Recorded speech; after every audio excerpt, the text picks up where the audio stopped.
Hey everybody, this is Pastor Jim. I just want to welcome you to another week of online church here at Flatirons. This is a new experience for all of us, and we're kind of getting used to kind of a new normal. I'm going to come back to that in a minute. Hey, last weekend was Easter, and I threw out a challenge to take Easter viral, for you to reach out and kind of see your network of friends and kind of your circle of influence and leverage that and point people towards either Flatirons or some church to maybe reconnect with Jesus for the very first time. And you just blow my mind. You always blow my mind. So we're estimating somewhere between 300 and 400,000 people heard the gospel that Jesus can bring peace in any storm, and it's not because of anything that we did. It's because you invited your friends. So thanks for that. The other thing I'm really excited about, and I'm continually amazed by your generosity, is that you continue as you can. You continue to financially give, and one of those things that you've done is our COVID-19 giving fund. You can find that on the front page of the website. Really challenge people to take part of that stimulus check if they can afford it, to take a portion of it, a percentage of it, and give that to a family that maybe lost their job, things like that. The first one would be take care of your immediate family. The second one would be take care of people that you know of that need some financial help. And the other thing was to give it to that COVID-19 fund, somewhere between $50,000 and $100,000 in there. We've had 18 families apply for aid so far. So if you can give to that, great. If you need maybe to tap into that to get your family through this tough stretch, then get on the front page of the website. Hey, like I said, we're getting used to this new normal, and Ben's going to be teaching today, as only Ben can do in a really creative way. I think you're really going to enjoy it. He's going to really challenge us to look at this new normal that we live in, but also really challenge us to look back at the past, at the old normal, and really throw out that question: do we want to go back to that, or could God possibly be using this season that we're in maybe to point us to something in the future that could be better? I'm really glad you're here with us this week. Before Ben teaches, join us for a time of worship. Here we go.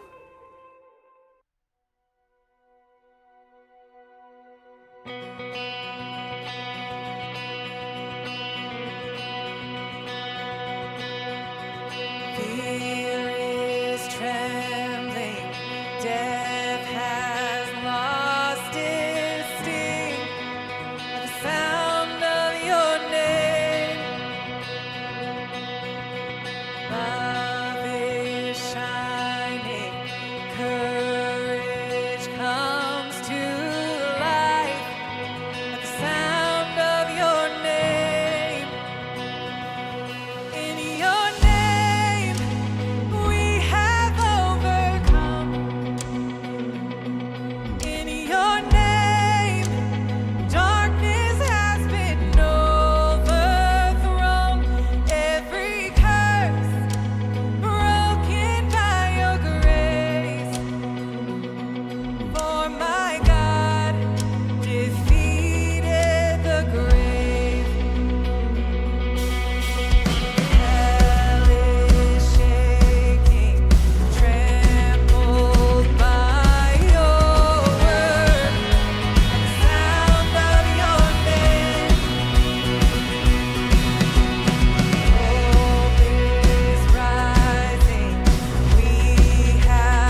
sorrow and dead in my sin,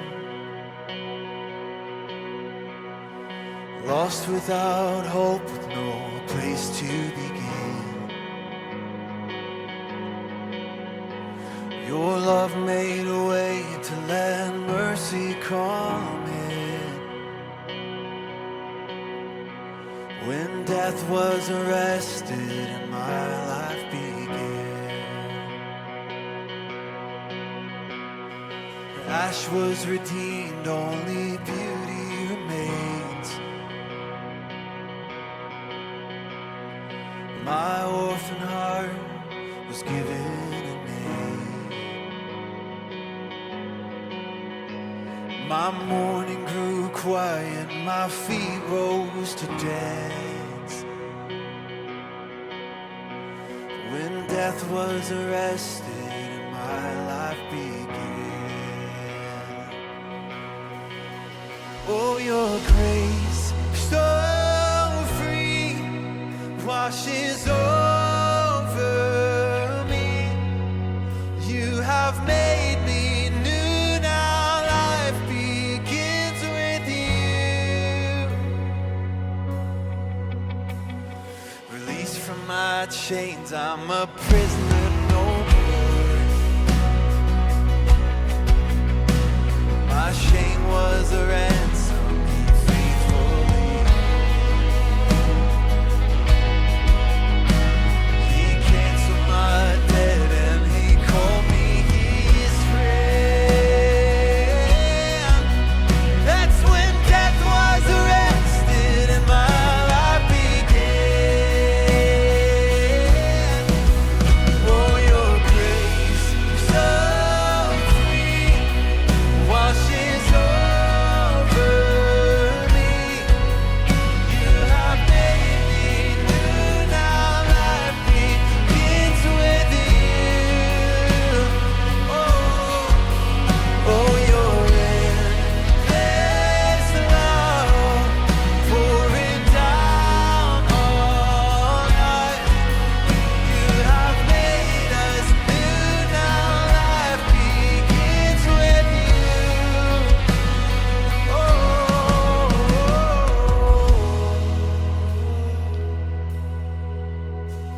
Our Savior displayed on a criminal's cross. Darkness rejoiced as though heaven had lost. But then Jesus arose with our freedom in hand. That's when death was arrested and my life began. That's when death was arrested and my life began. Oh, your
So a lot can change in a month.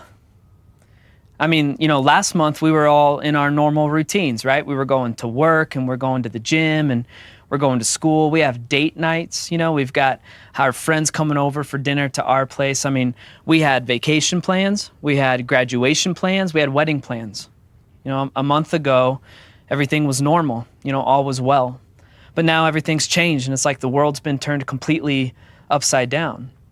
I mean, 1 month ago, who would have ever expected that in 4 short weeks, we would go from normal to thousands of people dying from COVID-19? We would go from normal to millions of Americans unexpectedly filing for unemployment. I mean, in just 4 short weeks, we go from normal to the better part of the world being told that they can't leave their homes. We go from normal to you can't come within 6 feet of another person and shake their hand. And you got to wear gloves and you got to wear a face mask because going to the grocery store is dangerous all of a sudden. We went from normal to entire neighborhoods cheering in support of healthcare workers every night at 8 p.m. because suddenly our nurses and our doctors are at war. They're on the front lines of a very real, very global battle. That all happened in 4 weeks. A lot can change in a month. I've tried my best to stay optimistic, as optimistic as possible about the thing. And so when I'm talking to Allie and my kids, I'm telling them stuff like, hey, everything's going to be fine and we don't need to panic and we don't need to worry. Instead we just got to be safe and we got to be wise. And then eventually this whole thing is going to end. I mean, I'm a pastor. So I'm trying to keep my faith, this belief I have that God is good and he loves us and he wants good for us. I'm trying to keep my faith in the front of my brain when I'm talking to my family and my friends or anyone who calls this church their home. But then on Monday, I don't know. It's like I let the reality of the impact of the virus affect me emotionally for the first time, and it just felt heavy. I mean, we're in a global crisis right now. I know that there's worse pandemics in history, but at the same time, when you think about it, because of the speed and rate at which we can communicate with people across the world, this is the first time in the history of humanity where the entire world has been told to not leave their homes. That's never happened before. It's a first. I mean, we're living through the kind of thing that will probably make it into our grandkids' history books. It's just crazy. And so Monday, I kind of let it affect me and it just kind of sunk in deep. I got obsessed with the thought of when is this global fear and anxiety and loneliness and suffering going to come to an end? And the thing I kept thinking to myself is simply I want to go back to the old normal. That's the thought I had. The feeling I had though is that it felt like the walls are closing in. And maybe you feel like that too. I mean, I recently got news from a friend who's in healthcare and she got the virus. How's that fair? She's on the front lines. I got news from another buddy. Both of his parents have it. His mom's got asthma. She's not doing well. This poor family's starting to grieve something that hasn't even happened yet. It just feels like the walls are closing in. And then the whole, quarantine thing, it's the right thing to do. At the same time, it's totally claustrophobic, right? So our marriages are in crisis mode. Our parenting is in crisis mode. Every day feels like Groundhog Day. You just wake up to the same people, the same place, the same routine, the same bickering and fighting that you left off yesterday. I mean, we're starting to get manic about it, right? We've got cabin fever. It feels like we're at the end of our rope. And then on top of that, you got the news and the social media shouting worst case scenario at you constantly. So they're saying that this is bad, and then here are the numbers for today's infections and deaths, and you can expect worse numbers tomorrow. It's overwhelming. And so we're sinking into fear and into depression. It feels like the walls are closing in. I mean, a couple nights ago, my 6-year-old daughter, Emery, she prayed before dinner. And when she was praying, she said, God, please help the virus to go away and please help everybody else to get well because I want to go back to school. And then she said, amen. And then she immediately looked at Allie and I and she said, why won't God listen to me? She's 6. And I tried my best to be like, hey, Em, it's complicated and God is listening to us all the time, but he doesn't always answer our prayers the way that we want him to. But in the back of my mind, I'm like, why not? I mean, how many of us have the same question that Em has? It feels like our prayers are going unanswered. God, why aren't you listening to me? I mean, whether you're 6 or you're 106, this thing is starting to get to us. Our relationships, our physical and mental health, our jobs and finances, our faith is being tested right now. It feels like the walls are closing in. But I do know that God doesn't remove all of our suffering, although I wish he did. But, I know that even though he doesn't remove all of our suffering, at the same time, he never wastes it. He always leverages our suffering. I genuinely believe in and trust the words that Paul wrote 1,000 years ago when he said, "And we know that in all things, God works for the good of those who love him." I believe that. So that means I believe that God can work through all things, including, a novel virus that has led to a global pandemic. And I believe he can work in those things ultimately for our good, even if we can't see how it works right now.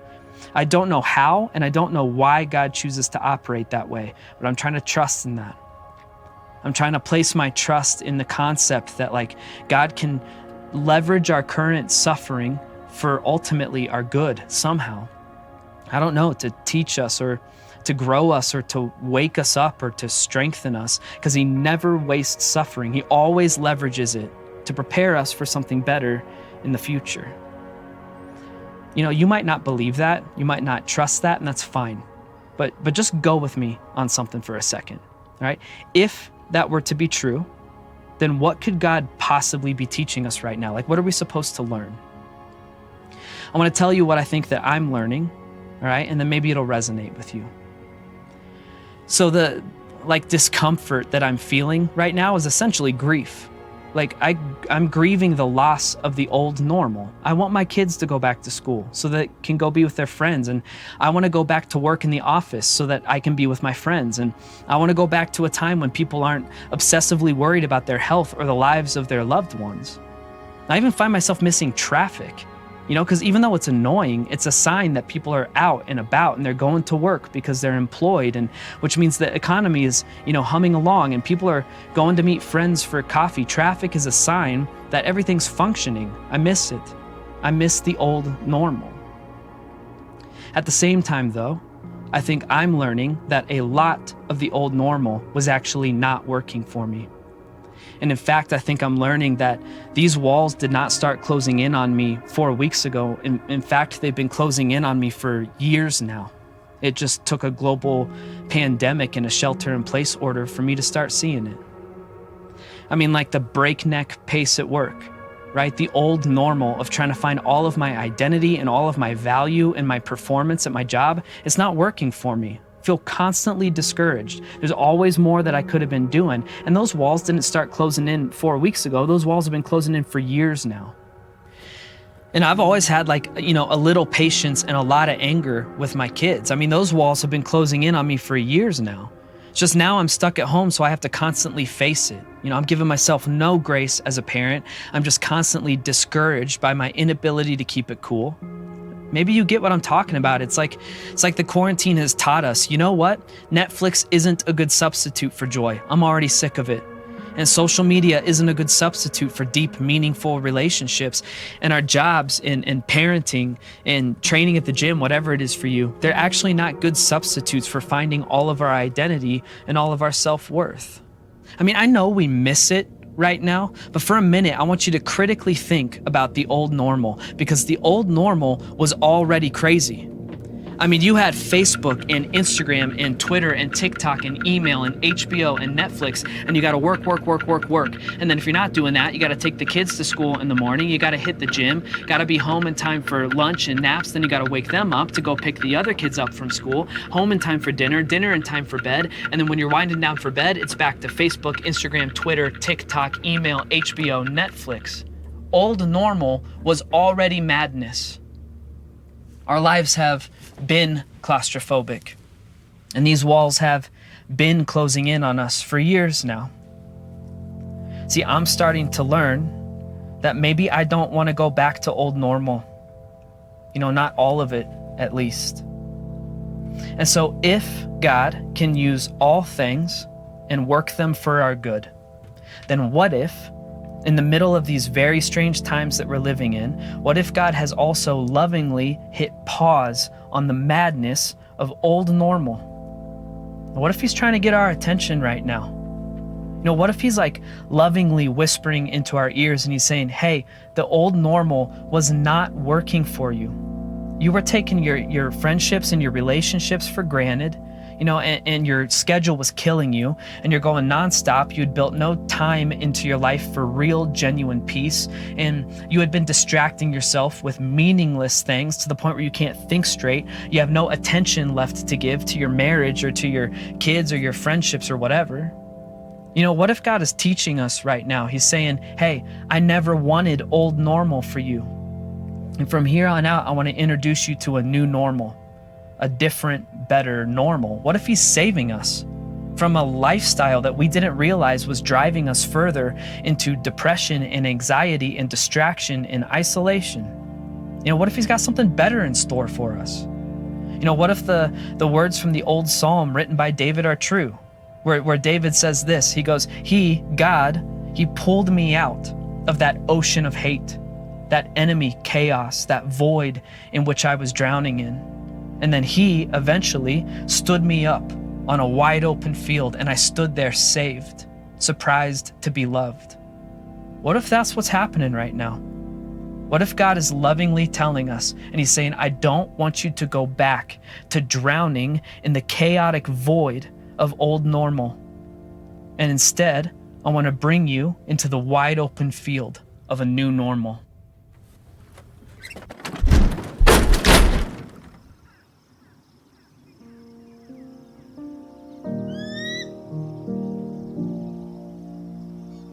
What if God is telling us just to stop?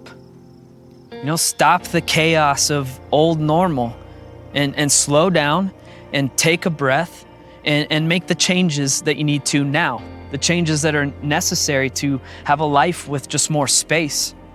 A life where you got room to breathe and you've got time built in for real peace. A life where you're not looking to your performance to tell you who you are. A life where we got our priorities in order. So we're developing deep, meaningful relationships instead of numbing ourselves with distractions. It's a life lived together in joy and in hope and in peace, a life where the walls aren't closing in around us. See, with God, there's always life after death and there's always light after darkness. And so I really do believe that you and I can expect hope for our future.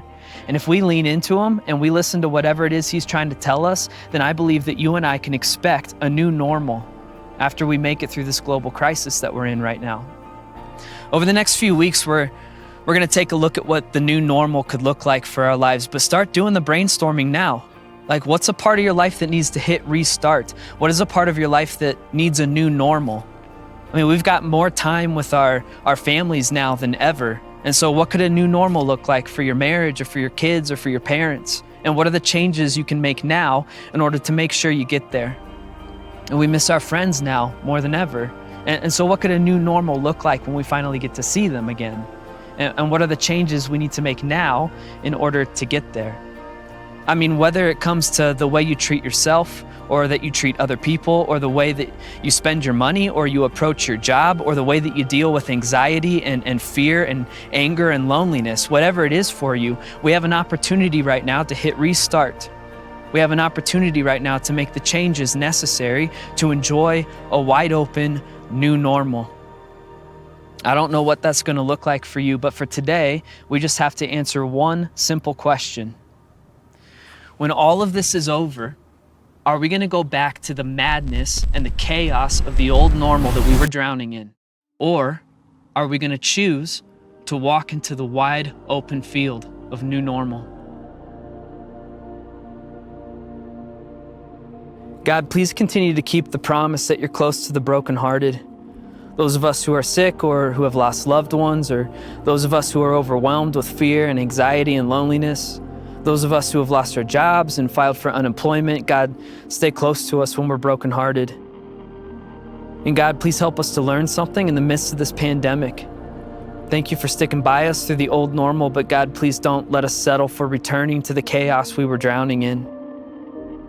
God, please show us what it would look like to live in a new normal where we never take another hug for granted, where we've built the room and space for peace into our lives, where we've traded distraction for intention with our families and friends. God, please stand us up in the wide open expanse of a new normal. In Jesus' name, amen.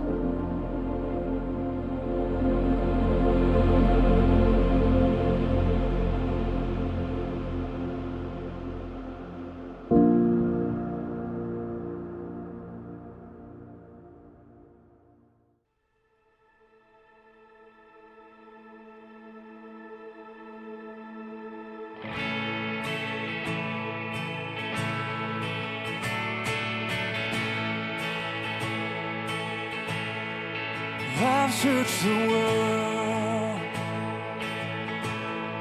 but it couldn't fill me.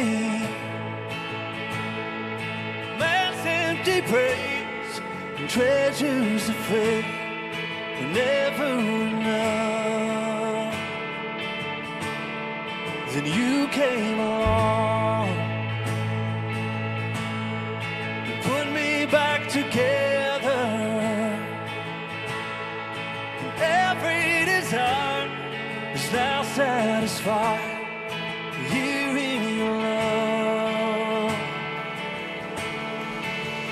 Ooh, there's nothing better than you. There's nothing better than you, Lord. There's nothing is better than you.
Hey everybody, once again, thanks for joining us for another week of online church here at Flatirons.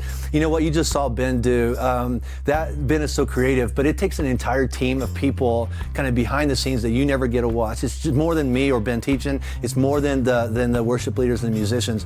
There are production people, there are sound people, there are light people, there are social media people that are working more hours than they've maybe ever worked before in order to bring you just the best possible offering that we can say about how good our God is. And no matter if the walls are closing in, our God is really, really big, but he uses a lot of people and a lot of teams to do that. So shout out to all those teams. We hope that you'll maybe take what you just heard here, maybe share it with some of your friends. In any case, we hope you'll join us back here next weekend. We have things all week long for your kids, so be sure to tune in at all of our platforms for that. And we miss seeing you face to face, but we are in this together. We love you. Talk to you soon. Bye.